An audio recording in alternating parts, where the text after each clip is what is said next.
Good morning, dear students. So we are going to start another topic, that is transportation. तो हम transportation को start करने जा रहे हैं. नाम से पता चल रहा है ट्रांसपोर्ट हो रहा है. हमने चैप्टर के बिगनिंग में ही पढ़ा था कि व्हाट इज़ योर ट्रांसपोर्टेशन. ठीक है, तो ट्रांसपोर्टेशन इन ह्यूमन बींग्स को आज हम पढ़ेंगे. तो हमने प्रीवियस क्लासेस में प्रीवियस सेक्शन में आपने ये पढ़ा होगा कि the blood transport what food oxygen and waste material in our body. और आपने क्लास 9th में ये पढ़ा होगा कि blood is a fluid, blood is a connective fluid. Okay, and blood consists of medium called as plasma, which with which the cell are present, in which the cell are present. Plasma transport what? Food, carbon dioxide, nitrogenous waste in the dissolved form. In which form? In the dissolved form. And oxygen is carried out by the red blood cell, red blood corpuscles. Many other substances like salt are also transported by the blood also. फिर we need a pumping organ. ठीक है, अभी हमने देखा कि ये चीज़ें blood के थ्रू ट्रांसफ़र होती हैं, तो अभी हमें किसकी ज़रूरत है? We need a pumping organ. We need a pumping organ to push the blood around the body network tube to reach all the tissue and the system place ensure that the network can be repaired or damaged. तो हमें एक pump, सबसे पहले चीज़ हमें एक pumping organ की ज़रूरत है जिससे जो भी ये सारी चीज़ें हैं, ठीक है, वो सारे बॉडी पार्ट्स तक सप्लाई हो. ठीक है, और यहाँ पे एक वर्ड दे रखा है टिश्यू. तो टिश्यू का मतलब क्या होता है? Tissue is a group of similar cells to perform a specific function and your blood is also known as a tissue. तो next we are going to study is about our pump the heart. अभी हम बात कर रहे थे ना pumping organ की, तो ये आपका पंपिंग ऑर्गन कौन है? पंपिंग ऑर्गन आपका ये हार्ट है. देखिए ये diagram figure 6.10 and figure 6.11. This is very important figure. आपको ये पूरा का पूरा आपको एकदम रटा होना चाहिए, एक एक चीज़ की आपका लेबलिंग इससे लेके कौन सा पार्ट कहाँ पे है, ये सारी चीज़ें आपको याद होनी चाहिए. This is very important figure. Okay, तो let's start our pump the heart. ठीक है, तो heart is our muscular organ which is the big as our fist. देखिए मैं आपको लाइन टू लाइन एक एक चीज़ बता रही हूँ. क्यों बता रही हूँ? क्योंकि ये बहुत ही ज़्यादा इम्पॉर्टेंट है. आपको हर एक लाइन का मतलब पता होना चाहिए कि कौन सी चीज़ क्या है, पूरा डिफरेंस आपको समझना पड़ेगा. ठीक है, तो स्टार्ट करते हैं. तो heart is a muscular organ which is the big as our fist. ठीक है, हार्ट आपका एक कैसा है? एक मस्कुलर ऑर्गन है. किसके जैसा है? आपकी एक बंद मुट्ठी के जैसा है. As a big as your fist. Fist मतलब बंद मुट्ठी होती है. ठीक है, because both oxygen and carbon dioxide are transported in the. देखिए क्या होता है कि हार्ट्स के थ्रू हमारे कार्बन डाइऑक्साइड और ऑक्सीजन दोनों सप्लाई होती है. इसीलिए हमारा हार्ट जो होता है वो 4 पार्ट्स में डिवाइडेड है. कौन कौन से? Left आर्टियम, left ventricle, right आर्टियम and right ventricle. ठीक है, जो आपका हार्ट है वो 4 पार्ट्स में डिवाइड है. इसलिए क्योंकि ऑक्सीजन रिच ब्लड और कार्बन डाइऑक्साइड रिच ब्लड दोनों टाइप के ब्लड सप्लाई होते हैं, तो दोनों तरह के ब्लड आपस में मिक्स ना हो जाएं, इसीलिए इनको चैम्बर्स में मतलब पार्ट्स में डिवाइड किया गया है. ठीक है, तो ये चीज़ हो गई. दूसरी चीज़ क्या है? देखिए क्या होता है, फिर देखिए क्या होता है आपका जो जिस the blood which have rich in carbon dioxide means ऐसा ब्लड जिसमें कार्बन डाइऑक्साइड ज़्यादा है, उसको कहाँ लेके जाते हैं? उसको हम लोग वापस लंग्स में जाते हैं. क्यों लंग्स में लेके जाते हैं? तो आपको पता होना चाहिए कि लंग्स हमारा जो है, देखिए जनरली हम क्या करते हैं, हम कार्बन डाइऑक्साइड को रिलीज आउट करते हैं अपनी बॉडी से और ऑक्सीजन को अपनी बॉडी में इन करते हैं. ठीक है, इनिंग हम लोग अपनी बॉडी में inhale of oxygen and exhale of carbon dioxide करते हैं और वो हमारा लंग्स जो है वो हमारा हेल्प करता है. तो इस प्रोसेस में तो हम एक जिसमें कार्बन डाइऑक्साइड रिच है, जो हमारे ब्लड में जो कार्बन डाइऑक्साइड रिच है उसको हम कहाँ तक लेके जाएंगे? Back to the lungs. और वहाँ से क्या करेंगे? लंग्स के थ्रू वो कार्बन डाइऑक्साइड को अपनी बॉडी से रिमूव्ड आउट कर देंगे. और वहीं से उसी लंग्स से हम क्या करेंगे? जहाँ पे जिसमें ऑक्सीजन रिच ब्लड है उसको हम लंग्स से लेके कहाँ लेके आएंगे? हार्ट तक लेके आएंगे. और फिर वो हार्ट क्या करेगा? The oxygen rich blood is then pumped to the rest of the body. और फिर क्या देखिए और वो जो ऑक्सीजन जो आएगा वो हमारी बॉडी से सब जगह सप्लाई हो जाएगा. तो देखिए सबसे पहले क्या होता है, सबसे पहले मैंने अभी तक क्या बात कही कि हार्ट जो होता है आपका एक मस्कुलर ऑर्गन है जो कि एक बड़े fist big as our fist, हमारे बंद मुट्ठी के जितना बड़ा होता है. ठीक है, ठीक है। और दूसरी चीज़ मैंने ये बताई कि आपके जो ब्लड में हमारे ऑक्सीजन रिच ब्लड भी होता है और हमारा कार्बन डाइऑक्साइड रिच ब्लड भी होता है, दोनों मिक्स ना हो जाए इसलिए हमारे ब्लड को हमारे हार्ट को 4 पार्ट में डिवाइड किया गया है। कौन कौन से पार्ट में? Left अर्टियम, left ventricle, right अर्टियम and right ventricle. Okay, क्योंकि आपस में मिक्स ना हो जाए। दूसरी चीज़ क्या कर मैंने बताई आपको, दूसरी चीज़ मैंने आपको ये इंपॉर्टेंट बताई कि देखिए क्या होता है कि जो हमारा कार्बन डाइऑक्साइड रिच ब्लड है, जिसमें आपकी कार्बन डाइऑक्साइड ज़्यादा है, वो क्या हो जा रही है, वो हमारी बॉडी से कहाँ जा रही है? लंग्स में लेके जा रहा है। क्यों लंग्स में लेके जा रहे हैं? क्योंकि वो लंग्स से हमारी बॉडी से रिमूव्ड आउट हो जाए, क्योंकि लंग्स से ही हमारा जो कार्बन डाइऑक्साइड है वो रिमूव्ड आउट होता है और ऑक्सीजन जो होता है इन होता है, और वो ऑक्सीजन जो इन हुआ है वो हमारे जो लंग्स में प्रेजेंट है वो वहाँ से कहाँ जाएगा? हार्ट में। और हार्ट हमारा जो करेगा पंप, क्योंकि हार्ट हमारा क्या है? Pumping organ.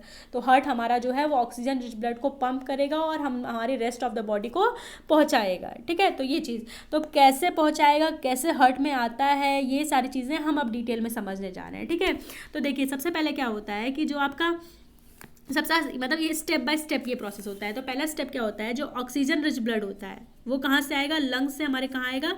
Thin walled upper chamber of the heart on the left अर्टियम। देखिए जो ऑक्सीजन रिच ब्लड है वो कहाँ से आएगा? लंग्स से आएगा। किसके थ्रू आएगा? थिन वॉल्ड के थ्रू आएगा। थिन पतली वॉल्ड के थ्रू आएगा। कहाँ पे आएगा? हार्ट में आएगा। हार्ट के कौन से साइड में आएगा? लेफ्ट साइड में आएगा। उस लेफ्ट साइड का क्या नाम है? लेफ्ट साइड का नाम है लेफ्ट अर्ट्रियम। हार्ट के कौन से पार्ट में आएगा? लेफ्ट अर्ट्रियम में। कौन सा ब्लड है वो? देखिए मैं आपको फिर से बता रही हूँ एक बारी, क्योंकि ये बहुत इंपॉर्टेंट है, बहुत ही ज़्यादा इंपॉर्टेंट है, इसलिए मैं आपको बार बार ये चीज़ बता रही हूँ कि जो ऑक्सीजन रिच ब्लड है वो आपका लंग्स में आएगा। किसके थ्रू आएगा? थिन वॉल्ड के थ्रू आएगा। कहाँ पे आएगा? हार्ट में आएगा। हार्ट के कौन से पार्ट में आएगा? लेफ्ट पार्ट में आएगा। और वो लेफ्ट पार्ट का क्या नाम है? लेफ्ट पार्ट का नाम है लेफ्ट अर्टियम। ठीक है, अभी आपका लेफ्ट अर्टियम रिलीज करेगा, क्या करेगा? सॉरी, रिलैक्स करेगा। अभी देखिए एक चीज़ और मैं आपको बता देती हूँ। ठीक है, जब भी ब्लड कलेक्ट होना शुरू करता है लेफ्ट अर्टियम में तो वो कौन से फॉर्म में होता है? वो रिलैक्स फॉर्म में होता है। ठीक है, और जैसे ही ये फुल हो जाता है, यहाँ पे मान लीजिए ब्लड फुल हो गया है, जितना उसको ब्लड कलेक्ट करना था उतना कलेक्ट कर लिया उसने। कहाँ से? लंग से जो ब्लड आया उसको कलेक्ट कर लिया है। अब इसको ट्रांसफ़र करना है। ठीक है, अब इसको ये ब्लड लेफ्ट अर्टियम से लेफ्ट वेंट्रिकल में ट्रांसफ़र करना है। तो अभी जब कलेक्ट कर रहा था तो कौन से फॉर्म में था? रिलैक्स फॉर्म में। लेकिन जब इसको ट्रांसफ़र करना है तो ये कौन से फॉर्म में होना शुरू हो जाएगा? कॉन्ट्रैक्ट होना शुरू कर देगा। ठीक है, तो जैसे ही ये फुल हो जाएगा वो रिलैक्स पहले ब्लड कलेक्ट करेगा लंग से, तो कौन से फॉर्म में रहेगा? रिलैक्स फॉर्म में। फिर जब ये ब्लड पूरा कलेक्ट हो जाएगा तो वो कौन से फॉर्म में आ जाएगा? कॉन्ट्रैक्ट फॉर्म में आ जाएगा। ठीक है, और फिर जो ब्लड है वो आपका लेफ्ट वेंट्रिकल में धीरे धीरे ट्रांसफ़र होना शुरू कर देगा। कौन सा ब्लड है आपका? ये आपका जिसमें ऑक्सीजन रिच ब्लड है, जिसमें ऑक्सीजन प्रेजेंट है। तो अभी मैंने बताया ना कि जब आपका लेफ्ट आर्टियम से लेफ्ट वेंट्रिकल में आ गया तो ये वेंट्रिकल क्या हो गया? रिलैक्स फॉर्म में आ गया। क्यों रिलैक्स फॉर्म में आ गया? क्योंकि इसको अभी ब्लड कलेक्ट करना है। ठीक है, और जैसे ये लेफ्ट वेंट्रिकल आपका फुल हो गया, इसमें भी ब्लड फुल हो गया, तब ये धीरे धीरे ये भी कौन से फॉर्म में आ जाएगा? कॉन्ट्रैक्ट फॉर्म में आ जाएगा। और फिर यहाँ से सारे बॉडी पार्ट्स में धीरे धीरे जो है वो वेन्स के थ्रू ब्लड जो आपका सप्लाई होना शुरू हो जाएगा। ठीक है, तो ये हो गया आपका ऑक्सीजनेटेड ब्लड की बात। अभी इसी तरह हम बात करेंगे डीऑक्सीजनेटेड ब्लड की। ठीक है, डीऑक्सीजनेटेड ब्लड मतलब जिसमें ऑक्सीजन नहीं है, इसमें जिसमें ऑक्सीजन की मात्रा कम है। अभी तक हमने बात की लेफ्ट साइड में किसकी बात की? हमने ऑक्सीजनेटेड ब्लड की बात की। अभी हम बात करने जा रहे हैं डीऑक्सीजनेटेड ब्लड की, जो कि कहाँ से आ रहा है? The upper chamber of the heart of the right atrium. ठीक है, देखिए क्या आ रहा है, देखिए द राइट आर्टियम deoxygenated blood come from the body to the upper chamber of the right atrium। ठीक है, तो हमारी बॉडी से कहाँ से, पूरी बॉडी से हमारे ब्लड कहाँ आ रहा है? राइट आर्टियम के अंदर आ रहा है। किस में आ रहा है? राइट आर्टियम में। तो राइट आर्टियम में ब्लड आ रहा है, तो सेम ऐसा ही प्रोसेस होगा। बस आपको समझना है डिफरेंस कि वो ब्लड कहाँ से आ रहा है, कहाँ जा रहा है, वो कौन सा ब्लड है, ब्लड कौन से साइड ऑक्सीजनेटेड ब्लड आता है, कौन से साइड डीऑक्सीजनेटेड ब्लड आता है। ठीक है, तो देखिए यहाँ पे इधर साइड कौन सा ब्लड आता था? इधर आता था ऑक्सीजनेटेड ब्लड। इधर साइड कौन सा ब्लड आ रहा है? क्या कहते हैं? Right side. देखिए इधर साइड उधर साइड में कंफ्यूज हो जाएंगे आप। देखिए लेफ्ट साइड आपका कौन सा ब्लड आ रहा है? Oxygenated blood. और राइट साइड कौन सा आ रहा है? Deoxygenated blood. ठीक है, ये वाला ब्लड कहाँ से आ रहा है? ये आपका ऑक्सीजनेटेड ब्लड लंग्स से आ रहा है। ठीक है, और यहाँ राइट साइड कहाँ से आ रहा है? ये आपके अदर बॉडी पार्ट से आ रहा है। ठीक है, तो देखिए जब यहाँ अदर बॉडी पार्ट से कहाँ पे आया, राइट आर्टियम में जैसे ही ब्लड आएगा वो क्या हो जाएगा, रिलैक्स होना स्टार्ट हो जाएगा। सेम प्रोसेस जैसे आपका लेफ्ट साइड हो रहा था, ये रिलैक्स हो रहा है, ठीक है। और जैसे ही ये रिलैक्स होके ये फुल हो जाएगा, इसमें ब्लड पूरी बॉडी से जहाँ जितना भी ब्लड इसको कलेक्ट करना है इतना अगर फुल हो जाता है तो फिर ये ट्रांसफ़र कर देगा अपना ब्लड जो है वो राइट वेंट्रिकल में, राइट वेंट्रिकल में। फिर राइट वेंट्रिकल क्या करेगा, ये ब्लड को कहाँ पर ट्रांसफ़र कर देगा, फिर ये यहाँ से ये आपका क्या हुआ, देखिए राइट आर्टियम से राइट वेंट्रिकल तक ब्लड आ गया, ठीक है। जब ये यहाँ पे था, जब ये फुल हो रहा था तो ये कौन से फॉर्म में हो रहा था, रिलैक्स फॉर्म में था, ठीक है। ये जब फुल हो रहा था तो ये कौन से फॉर्म में था, रिलैक्स फॉर्म में था, ठीक है। फिर जैसे ये रिलैक्स फॉर्म से कॉन्ट्रैक्ट फॉर्म में आया, मतलब इसने ब्लड यहाँ पे दूसरे मतलब राइट वेंट्रिकल में ट्रांसफ़र करना शुरू कर दिया, ठीक है। तो ये कौन से फॉर्म में आ गया, ये कॉन्ट्रैक्ट फॉर्म में आ गया और ये आपका रिलैक्स फॉर्म में आ गया। फिर जैसे ही यहाँ पे ब्लड फुल हुआ, ठीक है, तो ये कौन से फॉर्म में आ जाएगा, ये भी रिलैक्स फॉर्म में आ जाएगा।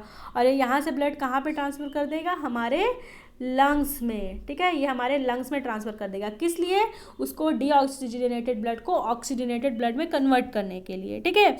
तो ये बात हो गई। देखिए एक चीज़ और आपके बुक में बताई गई है कि अभी तक फिर ये लंग्स में पहुंच गया। फिर एक बारी मैं आपको पहले एक बारी वाइज करा देती हूँ। देखिए सबसे पहले क्या हुआ, हमारे लंग्स से हमारा ब्लड कहाँ आया, लेफ्ट आर्टियम में। लेफ्ट आर्टियम में जब ब्लड आया तो ये कौन से फॉर्म में था, ये रिलैक्स फॉर्म में था। जब इसमें ब्लड फुल हो गया तो ये कॉन्ट्रैक्ट फॉर्म में हो गया, और जैसे ये कॉन्ट्रैक्ट फॉर्म में हुआ वो ब्लड कहाँ ट्रांसफ़र होना शुरू कर दिया, लेफ्ट वेंट्रिकल में। और वो कौन सा ब्लड है, वो आपका ऑक्सीजनेटेड ब्लड है, ठीक है। जब लेफ्ट वेंट्रिकल जब आपका फुल हो गया तब ये लेफ्ट वेंट्रिकल कौन से फॉर्म में आ गया, ये आपका अगेन कॉन्ट्रैक्ट फॉर्म में आ गया, ठीक है। और यहाँ से ब्लड कहाँ सप्लाई हो गया, to the all body parts, मतलब सारे बॉडी पार्ट्स में यहाँ से ब्लड जो है वो आपका सप्लाई होना स्टार्ट हो गया, ठीक है। फिर अभी इसमें क्या हुआ, राइट आर्टियम के साइड, राइट आर्टियम में क्या हुआ, ये आपका कौन सा ब्लड आया, डीऑक्सीजनेटेड ब्लड आया। कहाँ से आया, बॉडी पार्ट से आया, ठीक है। जब इसमें राइट आर्टियम में ब्लड आना शुरू हुआ तो ये कौन से फॉर्म में था, रिलैक्स फॉर्म में। जब ये रिलैक्स फॉर्म में था तो फिर जब इसमें ब्लड फुल हो गया तो ये कौन से फॉर्म में आ गया, ये कॉन्ट्रैक्ट फॉर्म में आ गया, कौन, राइट आर्टियम। फिर अभी ये कॉन्ट्रैक्ट फॉर्म में आया तो सारा ब्लड कहाँ ट्रांसफ़र होना शुरू कर दिया, राइट वेंट्रिकल में। और जैसे ही आपका राइट वेंट्रिकल फुल हुआ वो कौन से फॉर्म में आ गया, वो कॉन्ट्रैक्ट फॉर्म में आ गया। और वहाँ से सारा ब्लड कहाँ ट्रांसफ़र हो गया, टू द लंग्स। किस लिए, डीऑक्सीजनेटेड ब्लड को ऑक्सीजनेटेड ब्लड में कन्वर्ट करने के लिए, ठीक है।